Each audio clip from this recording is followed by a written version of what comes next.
Boa tarde a todos. Quero agradecer o convite para participar desse evento e louvar a iniciativa. Acho importantíssimo a gente poder estar com especialistas e pessoas que estão vivendo o dia a dia dessas novas arenas. Esse é um tema que vai, enfim, fazer parte da nossa discussão do mercado de futebol nos próximos anos. Eu quero contextualizar.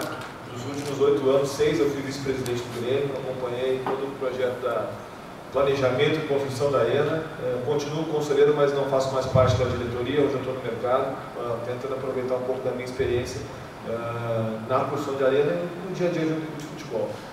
Depois das grandes apresentações da manhã, eu não almocei e enxuguei a minha apresentação. Na verdade, eu trouxe aqui então algumas temáticas para provocar vocês para o debate, né? Eu fiz que nem o Sérgio, tive que reduzir bastante. Acho que a gente pode aproveitar muito, trocar experiências, mas eu vou fazer algumas provocações. Deixa eu ver se eu me acho.